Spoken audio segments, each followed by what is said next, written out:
أرسل رسوله بالهدى ودين الحق ليظهره على الدين كله وكفى بالله شهيدا.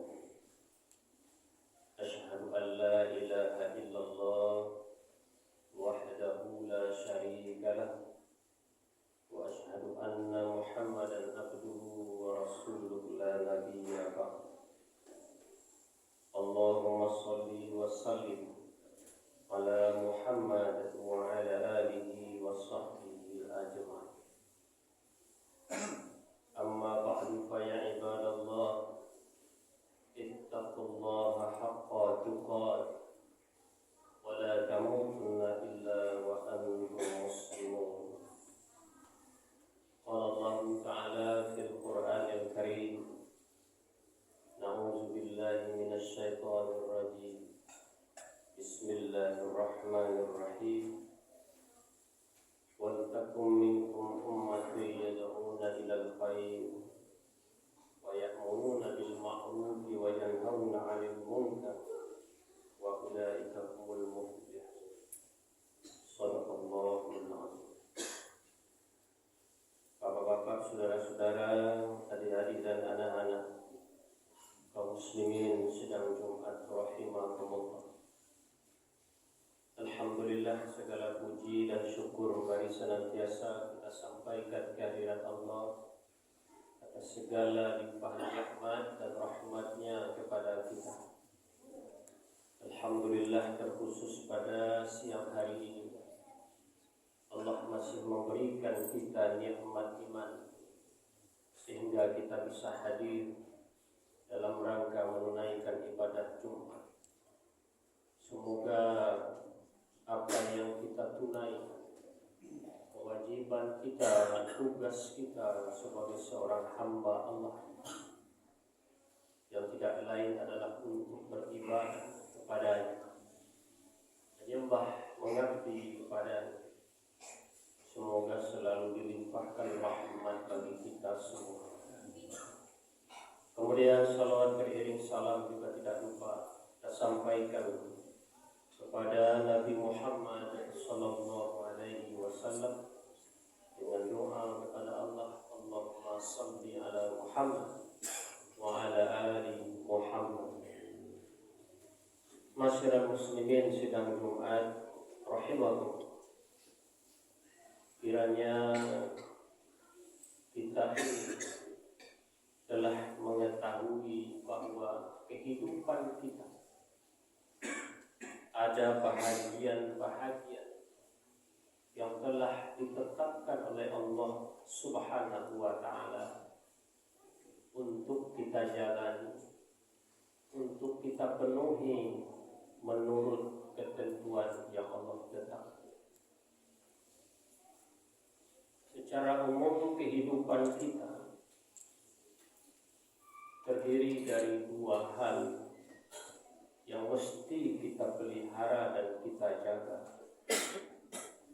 Yang pertama sekali adalah hubungan kita kepada Allah secara langsung.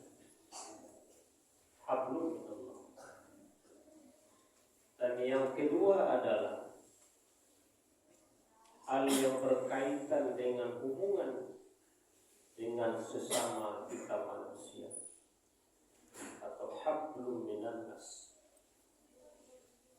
Secara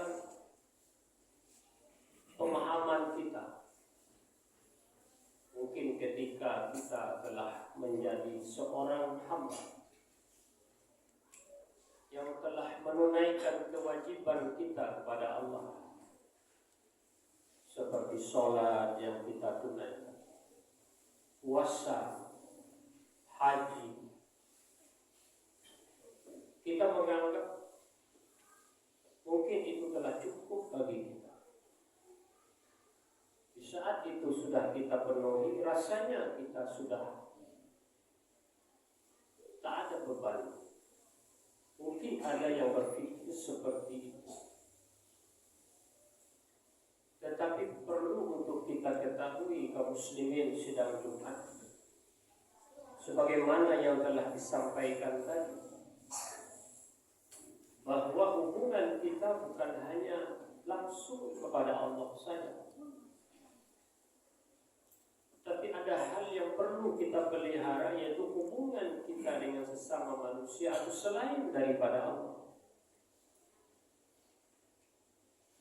Kalau ibadah atau amal yang kita tunaikan hanya khusus yang berhubungan secara langsung kepada Allah, itu disebut dengan ibadah mahdah. Ibadah mahdah itu kalau tidak kita tunaikan, kita tidak perlu minta maaf kepada orang, karena tidak ada kaitannya dengan manusia. Karena itu sangkut pautnya langsung kepada Allah Subhanahu wa Ta'ala. Kalau kita tidak sholat, maka urusannya dengan Allah, bukan dengan manusia.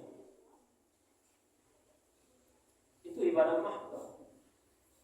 Tapi ada ibadah yang tak boleh kita lupakan, dan ini menjadi hal penting dalam kehidupan kita, yaitu berkaitan dengan selain Allah. Secara khusus adalah dengan manusia, dan juga dengan makhluk lainnya selain daripada manusia itu. Mungkin hewan, tumbuh-tumbuhan, lingkungan kita. Karena kita dituntut menjadi umat yang baik. Jangan membuat kerusakan di muka bumi. Ini yang Allah perintahkan. Allah tidak suka dengan manusia, dengan orang-orang yang suka berbuat kerusakan. Dan disinilah kita sering tersandung. Saat kita merasa diri kita sudah mampu menjaga hubungan baik kepada Allah, lalu kita merasa sudah aman, padahal ternyata di sisi lain hubungan kita dengan orang lain dalam keadaan tidak baik-baik saja. Padahal ini menentukan, faktor yang menentukan kita, apakah Allah akan memberikan kebahagiaan kepada kita di akhirat nanti atau tidak. Ini yang disebut dengan ibadah ghairul mahdah. Amal yang kaitannya dengan selain Allah Subhanahu wa Ta'ala. Mudah contoh yang dapat kita berikan. Kalau seandainya kita berbuat salah kepada orang, berbuat jahat kepada orang, lalu kita minta ampun saja kepada Allah Subhanahu wa Ta'ala, Allah tidak akan mengampuni. Apa sebabnya Allah belum mau mengampuni kita? Karena kita belum menyelesaikan urusan kita dengan orang yang ada kaitannya dengan persoalan itu. Contoh yang lain, kita punya hutang kepada si A. Hutang kepada si A. Tapi tidak kita bayar hutang itu. Kita tidak bayar hutang itu kepada si A. Lalu kita minta ampun saja kepada Allah atas hutang kita itu. Allah tidak akan mengampuni. Selama hutang itu belum diikhlaskan, maka ingat kaum muslimin sidang Jumat rahimakumullah, di akhirat nanti itu akan dituntut kepada kita. Makanya kita belum bisa merasa aman walaupun kita sudah ahli sholat, ahli baca Al-Quran, ahli puasa wajib ataupun sunnah, haji, umroh. Tapi ada hal-hal yang berkaitan dengan manusia yang belum kita selesaikan dalam hidup kita ini. Di akhirat nanti akan dituntut dalam pengadilan Allah Subhanahu wa Ta'ala. Bisa jadi kita bukan menjadi orang yang beruntung di akhirat nanti, tapi menjadi orang yang beruntung. Apakah kita tidak sholat? Tidak sholat. Apakah kita tidak haji-haji? Apakah kita tidak puasa-puasa? Tapi kenapa kita termasuk orang-orang yang beruntung, bukan beruntung di akhirat kelak?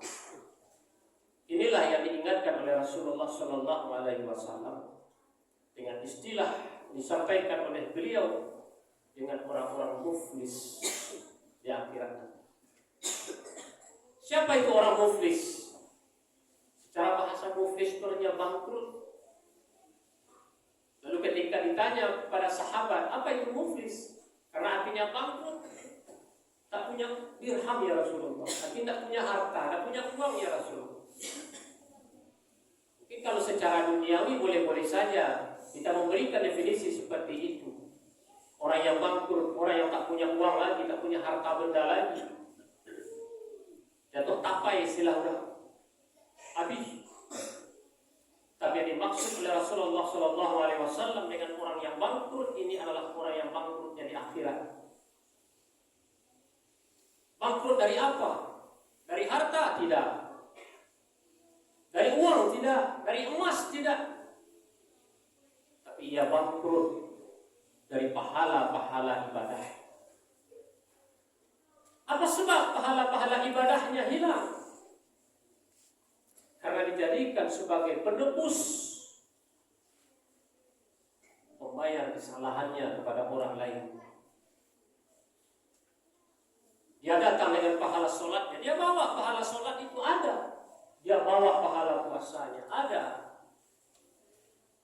Tetapi kemudian dibukalah kasus-kasusnya semasa hidup di dunia. Ternyata dia pernah jahat kepada si A, dia pernah mengambil harta si B, dia korupsi, dia maling. Tapi tak ia selesaikan persoalan itu. Dia ambil tanah orang, walaupun hanya 1 jengkal, 1 meter. Tidak dia selesaikan. Maka nanti semua itu akan dibuka di pengadilan Allah Subhanahu wa Ta'ala kaum muslimin. Tidak ada yang dibiarkan oleh Allah. Walaupun sudah sekian ribu tahun, berpuluh-puluh ribu tahun, kasus itu akan diangkatkan di pengadilan Allah Subhanahu wa Ta'ala.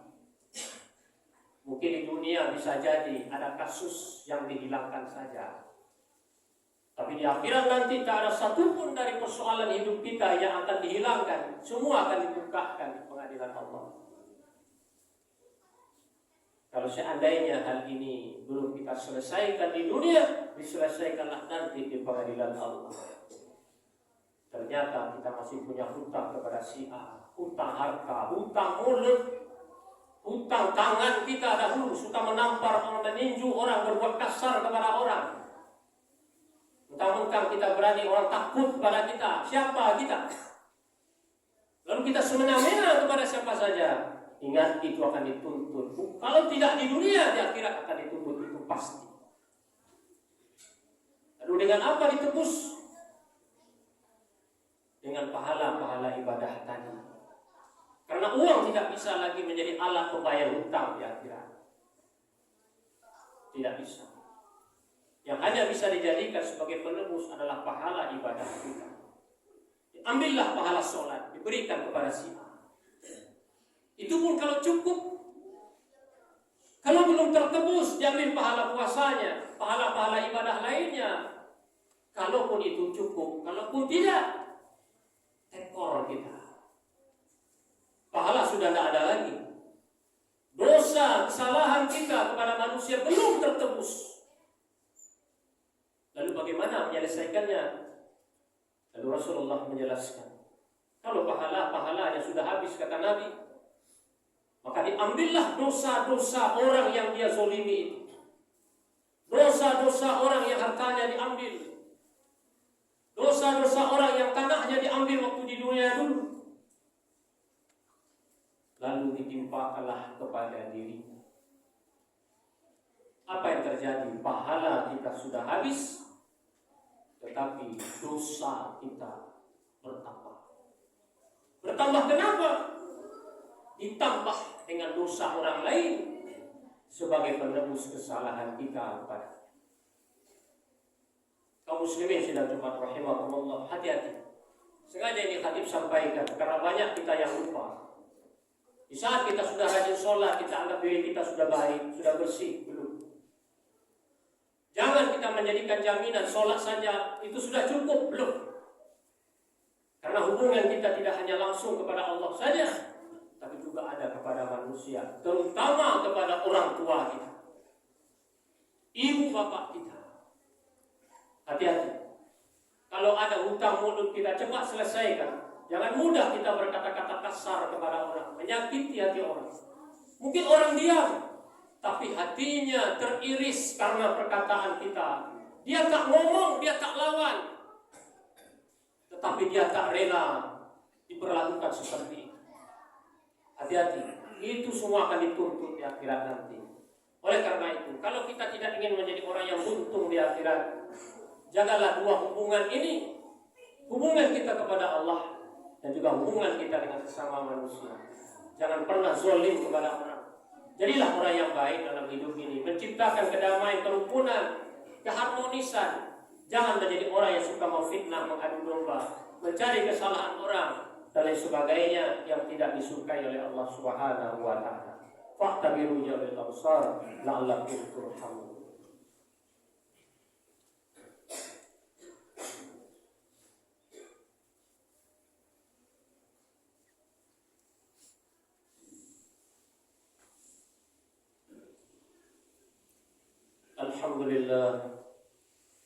Alhamdulillahilladzi hadana li hadza wa ma kunna linahtadiya laula an hadana Allah. Asyhadu an la ilaha illallah wahdahu la syarika lah wa asyhadu anna Muhammadan abduhu wa rasuluhu la nabiyya ba'd. Allahumma shalli wa sallim ala Muhammad wa ala alihi wa sahbihi ajma'in. Amma ba'du fa ya ibadallah, usikum wa iyaya bittaqwallah faqad fazal muttaqin. Allah Ta'ala fil Qur'anil Karim, na'udzu billahi minasy syaithanir rajim. Bismillahirrahmanirrahim. Wal 'asri innal insana lafi khusr illa alladziina aamanu wa 'amilus shalihat wa tawassaw bil haqq wa tawassaw bis sabr. Innallaha wa malaikatahu yusholluna 'alan nabi. Ya ayyuhalladziina aamanu shallu 'alaihi wa sallimu taslima. Allahumma shalli 'ala Muhammad wa 'ala ali Muhammad kama shallaita 'ala Ibrahim wa 'ala ali Ibrahim wa barik 'ala Muhammad wa 'ala ali Muhammad kama barakta 'ala Ibrahim wa 'ala ali Ibrahim fil 'alamin innaka Hamidum Majid. Allahumma ighfir lil muslimina wal muslimat wal mu'minina wal mu'minat al ahya'i minhum wal amwat innaka 'ala kulli syai'in qadir. Allahumma ighfir lana dzunubana ولوالدينا وارحمهما كما ربيانا صغارا. ربنا ظلمنا أنفسنا وإن لم تغفر لنا وترحمنا لنكونن من الخاسرين. ربنا لا تزغ قلوبنا بعد إذ هديتنا وهب لنا من لدنك رحمة إنك أنت الوهاب. ربنا هب لنا من أزواجنا وذرياتنا قرة أعين واجعلنا للمتقين إماما. ربنا آتنا في الدنيا حسنة وفي الآخرة حسنة وقنا عذاب النار. وصلى الله على محمد وعلى آله وصحبه أجمعين. سبحان ربك رب العزة عما يصفون والسلام على المرسلين والحمد لله رب العالمين. أقم الصلاة.